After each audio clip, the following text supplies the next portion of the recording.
करते हैं। हम उम्मीद करता हूँ कि सब खैरियत से होंगे। जैसे कि आप लोगों को पता है कि एमएक्स एक्सेल की सीरीज हमारी चल रही थी, तो एमएक्स एक्सेल की सीरीज के अंदर हमने सीखा था भाई H lookup, V lookup, image, एज शीट, ये सारी शीटें हमने सीखी थी। तो आज हम सीखेंगे भाई प्राइस डिस्काउंट।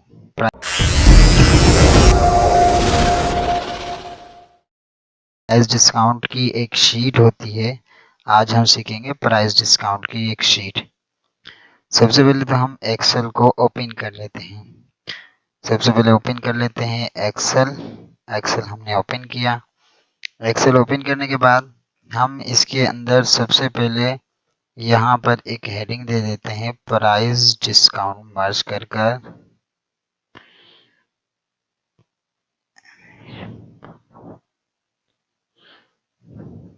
Price discount. ठीक है जी, प्राइस डिस्काउंट। फिर उसके बाद यहाँ पर प्राइस डिस्काउंट की हमने हेडिंग्स दी। प्राइस डिस्काउंट की हमने हेडिंग देने के बाद इसको हम सेलेक्ट करके साइज से एंटर कर लेंगे, कलर वगैरह और बॉर्डर्स लगाकर साइज बढ़ा। फिर यहाँ पर हम क्लिक करेंगे। सबसे पहले तो हम लगाएंगे सीरियल नंबर, उसकी नंबरिंग सीरियल से चलेगा। सीरियल नंबर हो गया। फिर उसके बाद हमें लगाना है आइटम। भाई आइटम क्या है?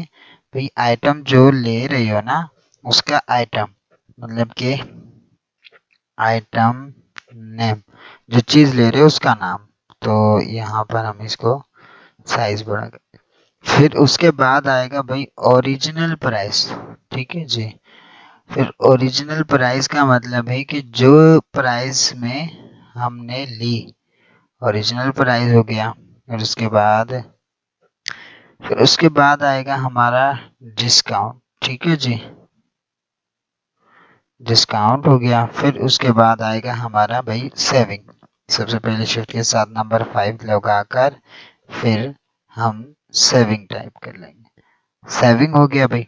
उसके बाद हमने यहाँ से इसको साइज ऐसे मतलब कि डबल क्लिक कर देंगे तो साइज बड़ा हो जाएगा। फिर उसके बाद होगा न्यू प्राइस। न्यू प्राइस के बाद होगा हमारा सेल। सेल के बाद होगा टोटल। टोटल के बाद यहाँ पर हम नंबरिंग लगा लेंगे, जैसे नंबर 1 2 3, ऐसे हम सीरियल वाइज नंबर लगाएंगे। फिर उसके बाद यहाँ पर लिख देंगे आइटम नेम्स। जैसे कि हमने यहाँ पर सबसे पहले तो लिख लिया भाई, एक हमने ली सिम और एक ली हमने कार्ड। कार्ड के बाद हमने ले लिया कवर। फिर इसके बाद हमें आगे ओरिजिनल प्राइस पर। ओरिजिनल प्राइस पर मतलब कि उसकी प्राइस है कितनी। तो हमने बोला भाई इसकी 500 है और इसकी 500 है, इसकी 400 है। उसके बाद हम आएंगे यहाँ पर डिस्काउंट पर। भाई कितना परसेंटेज हमें डिस्काउंट मिला। तो डिस्काउंट के साथ शिफ्ट के साथ नंबर 5 के साथ परसेंटेज भी लगानी है। इसमें से 12%, इसमें से हमें 10%, इसमें से हमें 15%। तो उसके बाद हम यहाँ पर सेविंग पर आए। सेविंग पर हमारा लगता है फार्मूला। भाई ओरिजिनल प्राइस है इतनी, 12% डिस्काउंट मिला, 12% के हिसाब से हमें एक चीज पर कितने पैसे बचे।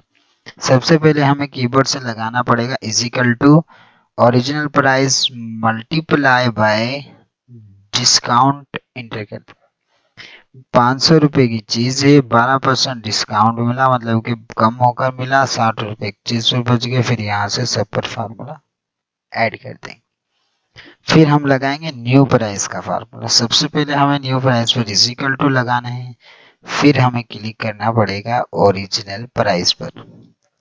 ओरिजिनल प्राइस पर क्लिक करने के बाद माइनस लगाना है। फिर हमें ब्रैकेट ओपन कर डिस्काउंट पर क्लिक। फिर हमें मल्टीप्लाई की निशानी लगाकर फिर दोबारा से ओरिजिनल प्राइस पर क्लिक करेंगे, ब्रैकेट क्लोज कर एंटर। फिर उसके बाद यहाँ से इसको सेल। सेल मतलब कि कितनी चीजें हमने सेल की, तो ये सेल चीजें लिख लेंगे कितनी। फिर उसके बाद टोटल पर फार्मूला आ गया, टोटल पर भी है इज इक्वल टू। फिर हमें क्लिक करना है new price multiply by cell enter. फिर यहाँ से इसको भी ऐसे ही कॉपी कर देंगे। उसके बाद यहाँ पर हम लिखेंगे ग्रैंड टोटल। ग्रैंड टोटल मतलब कि ये जो जितना भी टोटल निकला है इसका इजिकल टू सम लगाकर इंटर करेंगे तो ये हमारी बन जाएगी sale price discount sheet. Price discount में भाई हमने कितने की ली, ठीक है, डिस्काउंट इतना मिला, कितने पैसे बचे, एक चीज कितने की मिली, कितनी सेल हुई और टोटल कितनी अमाउंट बन गए। तो मैं उम्मीद करता हूँ कि ये शीट आपको समझ आ गई होगी। नेक्स्ट क्लास में नेक्स्ट शीट पढ़ें। जब तक के लिए इन क्लासों की प्रैक्टिस करते रहिए, चैनल को सब्सक्राइब भी कर दीजिए। मिलते हैं नेक्स्ट वीडियो में, जब तक के लिए अपना ख्याल रखिएगा। अल्लाह हाफिज़।